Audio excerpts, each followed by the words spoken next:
continuing this video from when I saw Mikayla in this governor's office, when I went there and I got these cards. When I left, flew out of there, out of Washington, D.C., and I left. When I left, I was 36 years old at the time.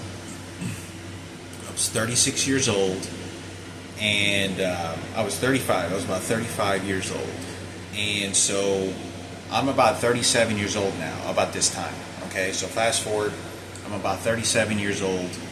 I was working the Magic Time Machine when I was 35. But when I'm 37 years old, mid 37 to turning 38, I lived at the Lawrence Community Shelter in Lawrence, Kansas. Okay? Lawrence, Kansas. When I get to Lawrence, Kansas, I stayed at the Lawrence Community Shelter, and I stayed there for like 6 months, 7 months. And guess who I saw that was working there? Mikayla. She told me her name was Mikayla. This is during COVID. And I'm thinking to myself, this kind of girl looked kind of familiar, but I have no idea who this is. And I'm just thinking that's a pretty girl, because I've had several people that I've seen more than once that have been either, most of the time following me or stalking me, but never pretty girls. Really natural, never. Like they have been GPS and notified to all stay away from me. Every single heterosexual female. Every single one of them. When I saw her working there, I didn't recognize I was sitting in the COVID area, and she came over to me, and she was a worker there. She was like one of the intake case manager people. She came and she recognized me, but she didn't say anything. And I immediately started pleading to her. I started to say, he goes, I'm not crazy. I want to find out who's beating me with these electronic devices heavily. He goes, they have me like a slave. He goes, they rape me with a transgender, and they're telling me I'm not infected with the HIV virus. But I think I am, because I've gotten all the sexual transmitted disease tests done, and everything came up clear after being beat the hell out of with these electronic devices to sleep with a transgender. I can't even explain how horrible and what a nightmare or murder behavior that these people had done this to me as. But I'm explaining her, basically almost crying, like, please help me. I'm not crazy. I kept on telling her, I'm not crazy. I'm not crazy. They are swarming me. I told her the gay community is swarming me in every restaurant, grocery store, rides, the bus driver, and they're tapping my phone and beating the hell out of me with electronic devices, and I'm trying to get my freedom. And so I don't know that this is my sister. I don't know who this is, and she has all this paperwork, and she says when I'm there that she signed me up for an apartment. So that's what I sign up for. She puts me on the list or some shit like that.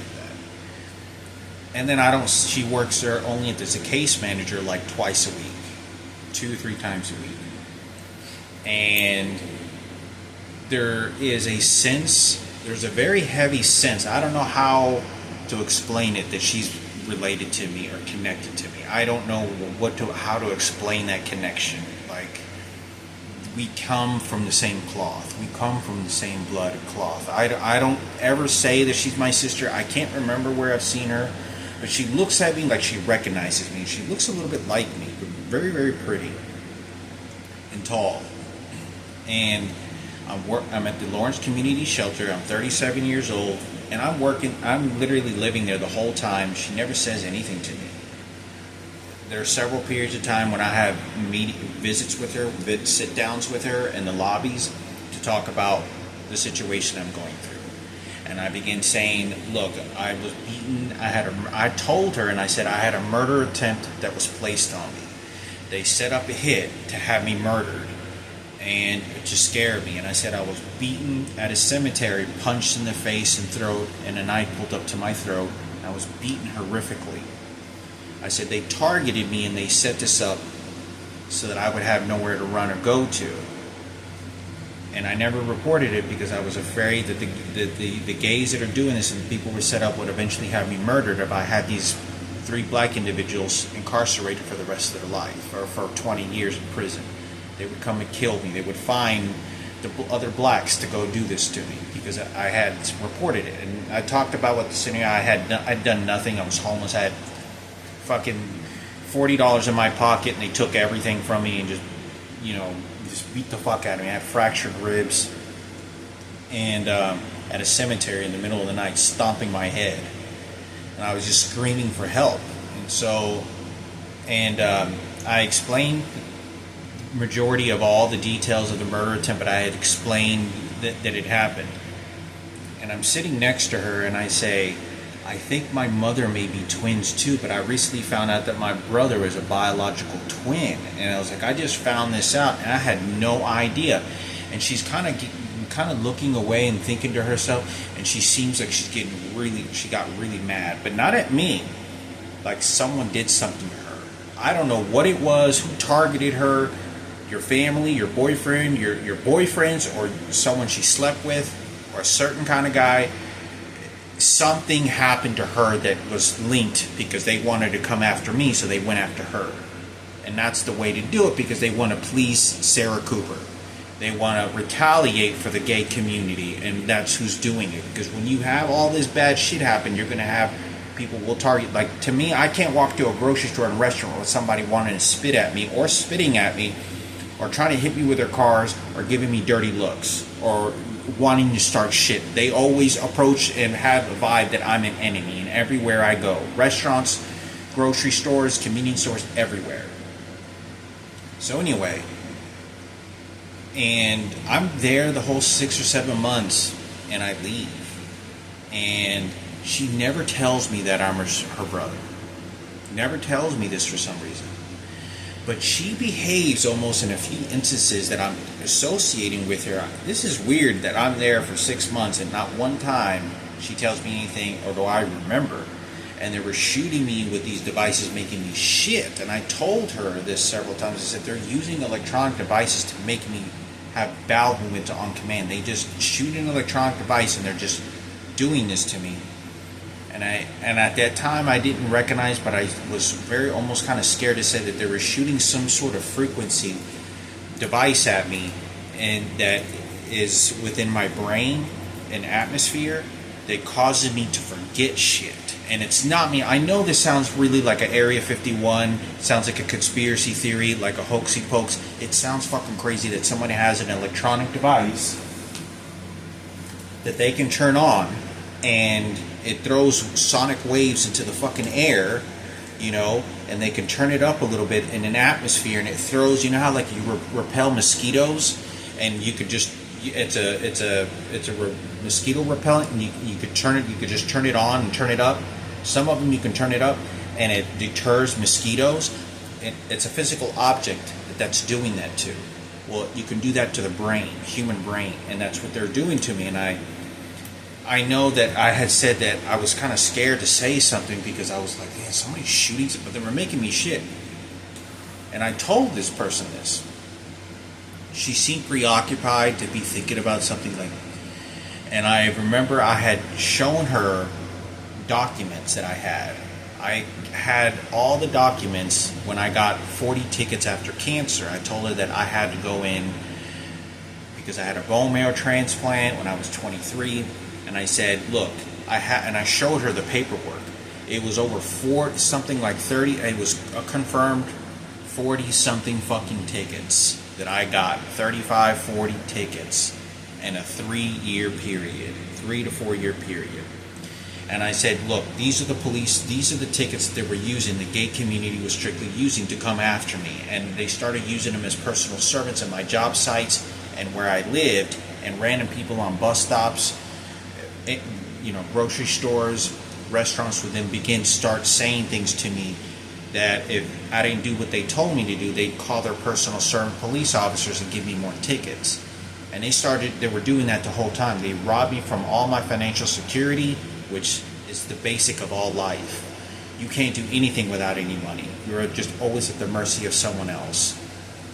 So that's why they did that, and they did that to intimidate and threaten me, and to prevent me from mating and getting any girlfriends, and deterring me away from people. So I thought it was important for me to say this, because I showed her the paperwork, and I remember her coming by me, and I remember her coming by me, my bunk, and asking me a few questions, and just kind of taking notes of everything, and her looking at the police department in that direction, because the Lawrence Community Shelter is right next to the police jailhouse. And she looked over there like she was very upset, like, you fucking filthy pig motherfuckers, what are you doing to this innocent kid, or my brother? But I said something and told her what I did, and that was the last time I ever saw her. I never saw Mikayla again. I left. I didn't say like a goodbye. I didn't say anything. There was like a Native American giant Indian guy that was working in there, and he was almost kind of seemed like her security guard. He was a Native American Indian, but he was like he's like 6'5", and he was like a giant. He was like 6'5", like 6'7", and he was like heavy set too. And he was kind of seemed like he was her kind of like a security guard a little bit. Like he was there to sort of just make sure that this person, that nobody was, just to kind of keep an observation of the situation for Mikayla. So, but I do remember Mikayla had some expressions toward me. I remember when I was sitting in the lobby, and she looked at the camera, at the TV screen one day when I was just on the phone, and I was just sitting there chilling in the lobby, huge lobby area, hardly anybody there. And she was in her office, but she wasn't on the computer. She was just facing outside, like she's just attending the room or some shit. And she looked over, and he goes, "Yeah, but I see you do this all the time, like DJing." And I kind of looked at her, and I didn't say, like, she knew I was a DJ, so she knows about my life. And I thought, well, I used to scratch a lot. And she looked at the camera. She goes, "No." She was like she was either disappointed that someone had raped me with a transgender, or my life should be better. I don't know how to express my life should be better, but she was disappointed or mad that someone had done something to me. Like, I'm better than that. I'm better than these transgender motherfuckers that have done this shit to me. And I am. But I wanted to make this video because that's the story of Mikayla. I was in Washington, D.C. pleading for my fucking life, okay? I have no idea what the story to this is. How could you... Someone had sat Mikayla inside that governor's office, and you can't go into the governor's office. Wherever the governors are, and they give you these cards, and you walk in. Not everybody. You just can't walk in there without a heavy security ID checks, and walk into a governor's office and just sit down at a table claiming you're an employee, and then give me one of these cards. Like, she gave me she gave me an email address, and her name was Mikayla Leesher. And I don't know what the situation this is. I say this because I'm in search of my biological father, and I know they targeted him, and they're still targeting him. And to find out the horrors that had happened to him, and what the whole story of our life with Mikayla as well, and her mother, because my mother is not in any good mental state anymore, and they're using her identical twins to abuse her very horrifically. They were never a part of my life. They just showed up into the picture, twins, and then I never knew that there was twins, and the psychologist told them to pose as my mother. And I didn't find this out until I was in my mid-30s.